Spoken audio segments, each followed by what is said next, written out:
All right, we are now joined by Kyle Buch, driver of the number 18 Interstate Batteries ABC Toyota.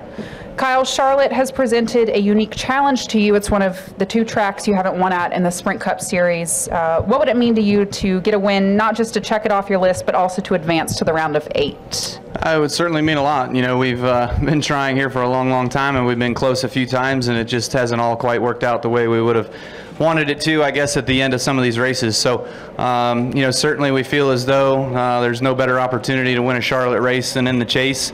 It means a lot. It gets you to transfer through to the next round, especially with Talladega looming. So, you know, certainly this weekend would really be enjoyable for that, and to get Interstate Batteries and the all-battery center car to victory lane. All right, we'll go ahead and open it up to questions. We'll start with Tom Jensen.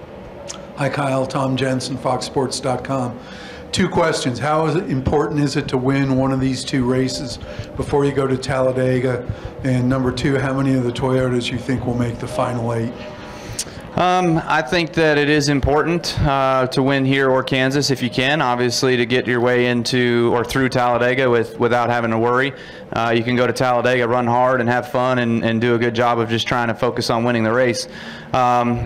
You know, if you don't win here, obviously it's not the end of the world, or Kansas, if you don't win there, it's not the end of the world. We've proven that you can get through, but it makes your day a heck of a lot easier. You know, 2 years ago we got wrecked out at Talladega trying to mind our own business, and still haven't gotten an apology for that one. And then, of course, last year we were able to do the things that we were able to do and get our way through without winning. We finished pretty well, all things considered. So as far as Toyotas go and being able to have 5 of them in the round of 8, I think there's a great opportunity for that. I think, you know, 2 years ago, obviously us getting eliminated, that was a Toyota being eliminated from the round of 8. Last year, Denny Hamlin had a hatch issue, I believe, and he was eliminated.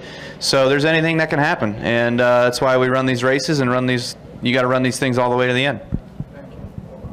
Additional questions for Kyle? All right, we'll go to Bob Pockrass and then back.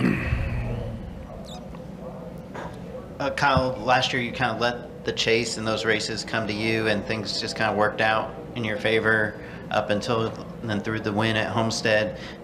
Is it any easier to try to kind of do the same thing again this year, knowing that it worked once?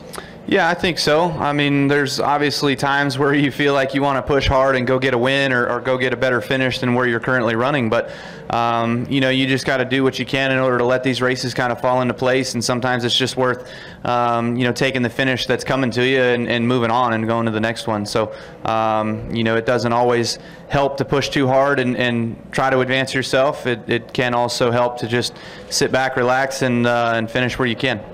We'll go to the back of the room and then to Nate Ryan and Brian. Caleb Whistler, Speedway Digest. With Talladega looming in this round, what is your mindset going through the round of 8?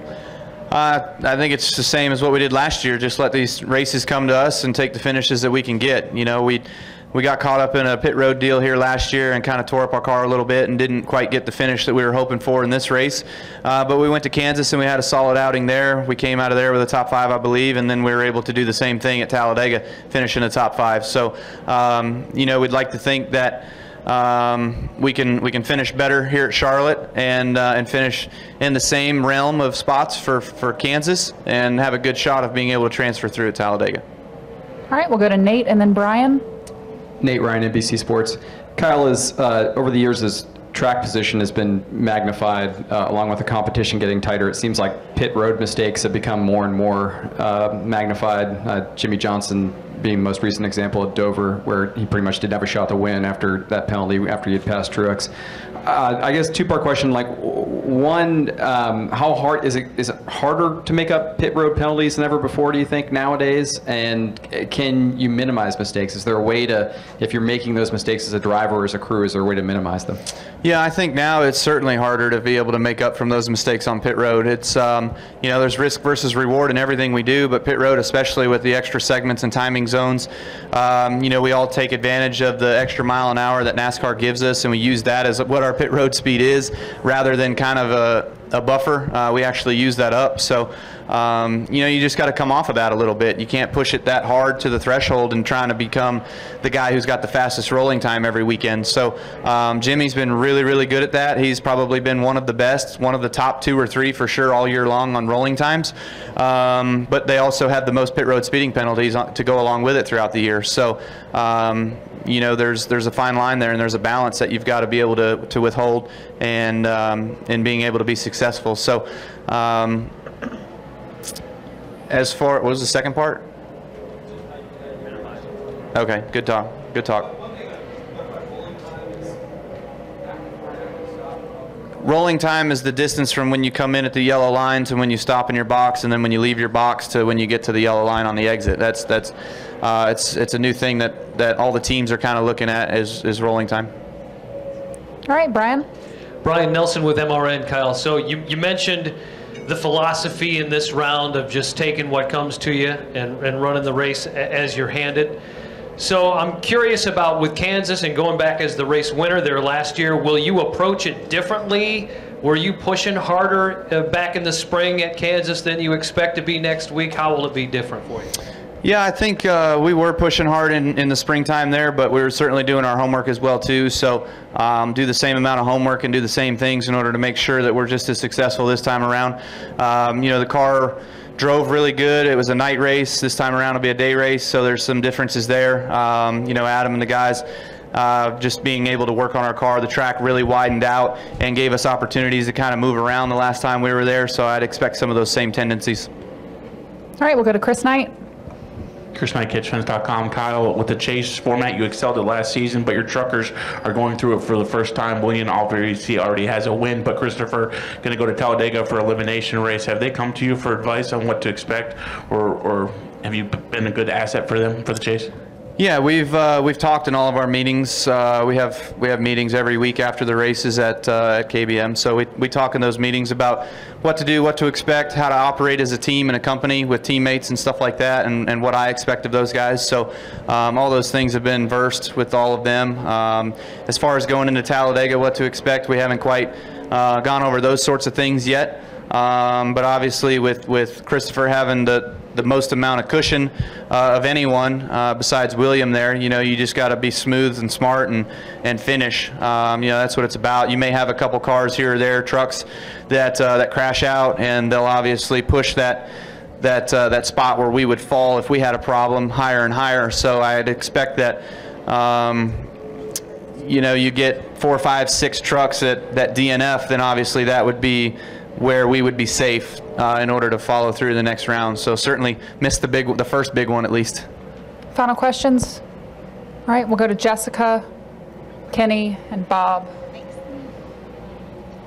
Jessica Ruffin with NASCAR.com. With the weather potentially being a factor this weekend and you guys potentially having limited practice time and the changing temperature of the track, how are you guys preparing for that? Well, so far we did most of our race runs here this morning. We unloaded in race trim instead of qualifying trim, and in order to work on some race stuff and kind of get some of that out of the way. Through this practice, we at least used a set of tires in order to concentrate on that. Swapped over to qualifying trim because we do feel like we're going to qualify tonight. There's no weather looming for that, so we needed to make sure that we were going to have a good car for qualifying, and that's pretty much it. You know, if it's a washout tomorrow, we got what we got. We'll just have to go off notes and what we did here in the spring. Obviously, what the 78 did here in the spring, they were really, really good, and so we feel like we got a good baseline to base ourselves off of. All right, we'll go to Woody Kane. Hey Kyle, I was just curious with William Byron moving on, what you're looking for next year in the Truck Series and what kind of things you look for to fill that seat. You know, we look for a few things, but you know, we got Christopher Bell next year already lined up. We've got another driver kind of in the works, and then we'll keep our 51 team as driver of the week program, let's call it, with a few of them in there. So it's coming along. I think we're close to being able to finish some things up and being able to put all that out there. We've talked to a few guys about the opportunity to drive full time in the we'll call it the 9. It'll probably change for next year, but you know, William's done a fantastic job, and so it's going to be tough for anyone to come into that role and fill that void. Obviously, Eric did a really good job the year before. I think Williams actually exceeded those expectations. quite well, so maybe the next guy will be able to do the same thing. We'll see. All right, Kyle, thanks for joining us and good luck this weekend. Cool. Thanks.